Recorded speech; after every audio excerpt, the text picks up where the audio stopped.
नमस्कार, स्वागत है आपका कॉर्नर केचप में और मैं हूं आपके साथ गोविंद पाटीदार। इन दिनों सियासत में बाढ़ आई हुई है। असल में और असम में भी बाढ़ आई हुई है, लेकिन वह शायद चर्चा का विषय नहीं है। शिवसेना को अचानक से झटका लगा और आधी संख्या में जो सैनिक है वो बगावत पर उतर आए। सैनिक जो है सूरत से गुवाहाटी पहुंचे और अब सियासत की नजरें गुवाहाटी पर है। हाल में गुवाहाटी में आई बाढ़ पर कोई विशेष चर्चा नहीं हो रही है। आपको सियासत की बाढ़ और भाजपा के इस मिशन और ऑपरेशन के बारे में विस्तार से बताएंगे। पहले बात असम में आई बाढ़ पर। दरअसल असम राज्य आपदा प्रबंधन प्राधिकरण यानी कि Assam state disaster management authority के अनुसार राज्य के 36 में से 32 जिलों के 55,42,000 लोग बाढ़ से प्रभावित हुए हैं। लगातार बारिश के कारण आई बाढ़ के चलते 2,62,000 लोगों ने 862 राहत शिविरों में शरण ली। इस वर्ष अभी तक कुल 89 लोगों की मौत हो चुकी है। इसके अलावा केंद्रीय जल आयोग के बुलेटिन के अनुसार नगांव जिले के कामपुर में कोपिली नदी और निमाटी घाट, तेजपुर, गुवाहाटी, कामरूप, ग्वालपाड़ा और धुबरी में ब्रह्मपुत्र नदी तथा पुतीमारी, पागलडिया, बेकी, बराक, कुशियारा नदियां खतरे के निशान से ऊपर बह रही है। बारपेटा, कचार, दारांग, ग्वालपाड़ा, कामरूप मेट्रो और करीमगंज के शहरी इलाकों में भी बाढ़ की खबर है तथा कामरूप एवं करीमगंज में दिन में भूस्खलन हुआ। कुल 1,13,000 हेक्टेयर क्षेत्र में लगी फसल एवं 33,84,000 जानवरों पर बाढ़ का असर पड़ा है। 2 तटबंध टूट गए और 316 सड़कें एवं 20 पुल क्षतिग्रस्त हो गए। सरकार के बचाव और राहत के प्रयास जारी है, लेकिन उस तरह से नहीं जिस तरह से विधायकों को अपने खेमे में लेने की बात को लेकर किए जा रहे हैं। अब बात करते हैं ज्योतिरादित्य द्वितीय यानी कि एकनाथ शिंदे की, जिसने महाराष्ट्र सरकार समेत विपक्ष की नींद उड़ा रखी है। 20 मार्च मध्य प्रदेश की सियासत का वह दिन है जब 15 साल बाद सत्ता पर काबिज होने वाली कांग्रेस की कमलनाथ सरकार 15 महीने बाद ही गिर गई थी।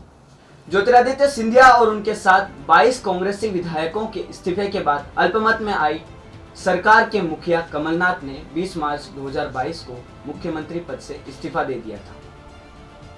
15 साल बाद प्रदेश की सत्ता में वापसी करने वाली कांग्रेस की सरकार 15 महीनों में ही गिर गई थी।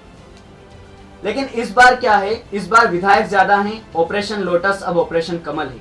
ज्योतिरादित्य सिंधिया अब एकनाथ शिंदे है। विधायकों की अदला बदली भारतीय राजनीति में चलती आ रही है, लेकिन अभी जो हो रहा है वह अपनी पराकाष्ठा पर है, यानी कि चरम सीमा पर है। विपक्ष के कई बड़े नेता जो हैं अनैतिकता के आरोप लगा रहे हैं, यानी कि उनका कहना है कि जो हो रहा है वह गलत है और अनैतिक हो रहा है। अगर बात करें कांग्रेस के शासन की, तो 1967 में दल बदल के जरिए राज्यों में शुरू हुआ सरकारें गिराने, बनाने और बचाने का जो खेल है वह बाद के वर्षों में लगातार विकसित होता गया। इस खेल को समाप्त करने के लिए पहली बार उस समय गंभीरतापूर्वक सोचा गया जब 8वें आम चुनाव में कांग्रेस ने राजीव गांधी की अगुवाई में 3/4 से अधिक बहुमत हासिल कर लिया। उसके बाद राजीव गांधी ने कांग्रेस के नेतृत्व में सरकार बनाई। फिर राजीव गांधी की सरकार ने दल बदल पर रोक लगाने के लिए 52वें संविधान संशोधन के जरिए दल बदल विरोधी कानून संसद में पारित करवाया। अब यह कानून क्या है?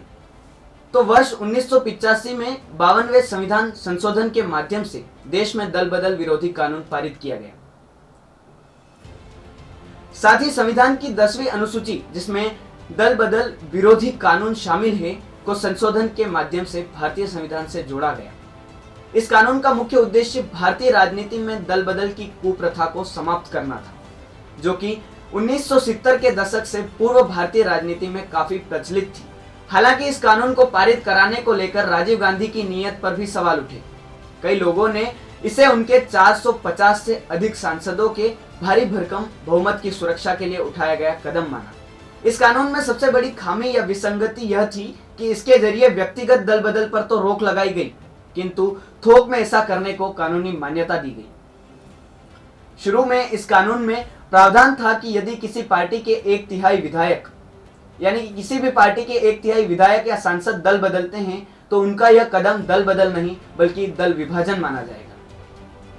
शब्दों के इस उलटफेर में आगे चलकर यह संख्या 50% और फिर 2/3 कर दी गई। सत्ता पाने और बचाने की इस होड़ में अभी दोनों ही पार्टियां लगी हुई है। शरद पवार का इसमें कोई खासा रोल नहीं दिख रहा है। कौन कितना संवैधानिक और कौन कितना लोकतांत्रिक है, यह जनता जानने को उत्सुक है और अब लोकसभा चुनाव में शायद जनता इसको चुनेगी। फिलहाल कॉर्नर केचप पर इतना ही। आप देखते रहिए कॉर्नर केचप। धन्यवाद।